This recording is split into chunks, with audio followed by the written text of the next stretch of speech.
Have you ever wondered why sentence structure is so important in English? Well, let's dive right into it. Sentence structure is the backbone of effective communication. It's the skeleton that supports the flesh of our ideas, and it's built around a simple formula: subject, verb, and object, or S plus V plus O for short. Let's take a look at a simple sentence.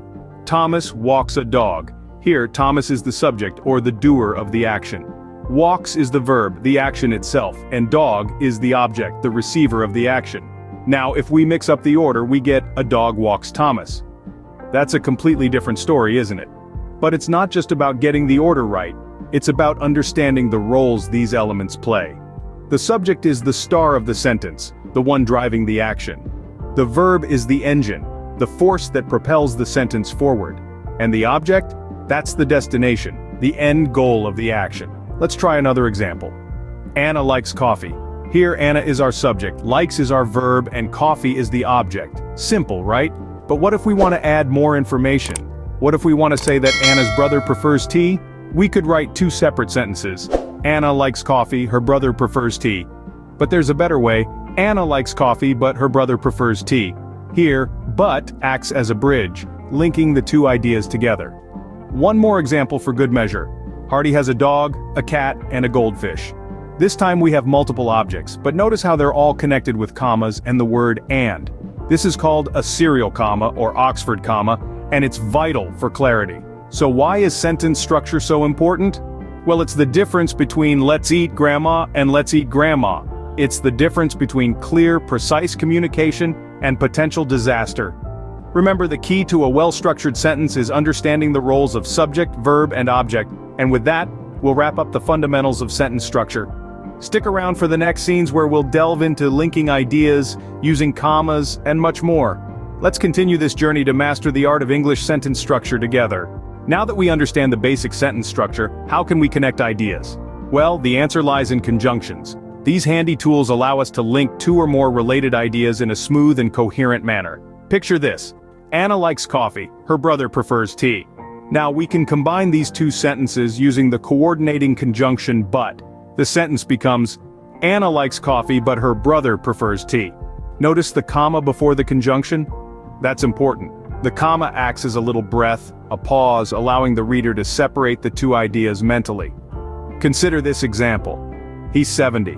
He still swims regularly.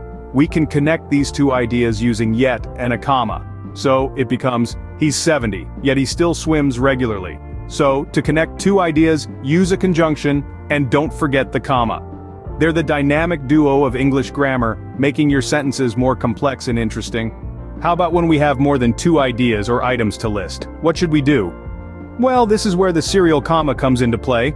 Also known as the Oxford comma, it's the comma used immediately before the coordinating conjunction, usually and or, when three or more terms are listed. For instance, I bought apples, bananas, and grapes. Notice how each item in the list is a noun. Maintaining the same parts of speech in your list is crucial for clarity. Now let's talk about semicolons. These are used to join two closely related ideas without a conjunction. They act as a soft pause, a middle ground between a comma and a full stop. For instance, the sun was setting, the sky was ablaze with color. Here, the ideas are closely related and the semicolon neatly ties them together. Remember, use a serial comma in a list and a semicolon to join two ideas without a conjunction. Now let's dive into the world of verb tenses. What are they and how do we use them? Verb tenses reflect the time of an action or state of being as shown by a verb. The English language has a wide array of tenses, but today we'll focus on 6 main ones. First up is the simple present tense. This tense is used for habitual actions or general truths. For instance, Lily dances every day. Here, dances is the verb in the simple present tense, indicating a regular activity. Next we have the present continuous tense. This tense is used for actions happening right now. For example, Tanya is talking with her friend now. The verb is talking is in the present continuous tense, showing a current action. Then, we have the past simple tense. This tense is used to talk about actions that happened and finished at a specific time in the past. Marcus watched a movie last night is an example. Watched is the past simple tense verb, indicating a completed past action. Our fourth tense, the present perfect tense, is used for actions or states that started in the past and continue to the present. I have drunk 3 cups of coffee this morning is an example. Here, have drunk is the present perfect tense, showing an action that started in the past and has relevance to the present.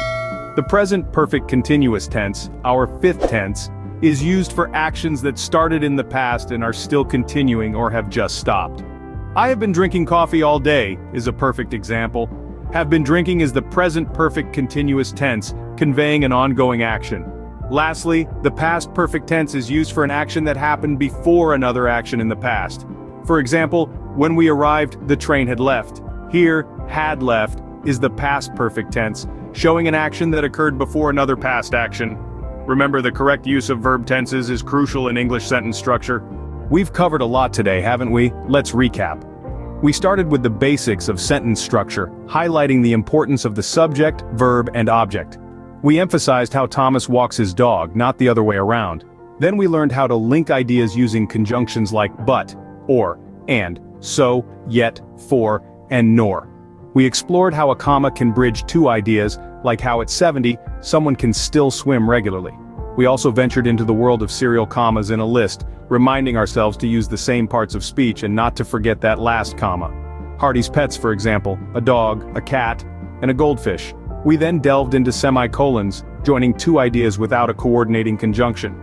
Finally, we tackled verb tenses, from the simple present tense for habitual actions, present continuous tense for ongoing actions, to the past and present perfect tenses. Remember, mastering these rules will significantly improve your English sentence structure, so keep practicing.